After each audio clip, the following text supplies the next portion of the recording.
Boracay, tala. Mga pasahero at ng cabin crew nang walang pahintulan. Hindi kayo.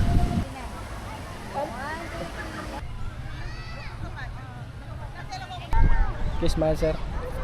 1, 2, 3. Side view. Ambran? Pero sa tinulang, grabe dyan ako pagsulay pag-anin ako karong bakasyon na kay dagan kaayong gustong mga panghitabo nga murag gapigil nga moani ko. Imagine ka, November pa lang last year ako nag-book mga ako ang flight and I paid my accommodation also at that time. Sa taas ng period, kay karong April. So, bale, the trip is my Christmas gift and my birthday gift. Okay, birthday na ako tomorrow. Okay, so, worst, nagka-fuel crisis na po. Pistot yun to, nagka-fuel crisis ko nga. Ala, baka wala na yung mudagan nga. Kuan, mga sakyanan, kaya mahal na kayong gasolina. Okay, problema. Namit tanong mo, replicate ani ko. Ada siya, puto maya.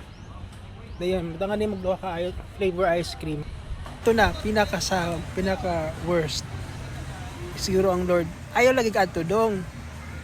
Eh di, na hospital ta. Pero tinako paningkamot o loss of weight, nag-gym pa ko. Ngayon, ay nagka-heart attack ako. 2 weeks ago pa baya ako na hospital, na confine. And sa tinuod lang, wala ko tugti sa doktor na muda yun. At I took the risk. Kay dili be po ni kanunay ay. Dili be po to sayo na kung igasto. And tanawa pa lang na oh. That's so worth it. Worth it ang risk. And I'm taking care of myself. No worries. I'm taking care of myself. And ang gamay na ko gasto dito karon, especially sa kaon because my breakfast is free. Then ang akong pagkaon is paan lang. I range it from 150 lang. Hindi ba po kayo tiglakaw-lakaw, sakit sa hangak.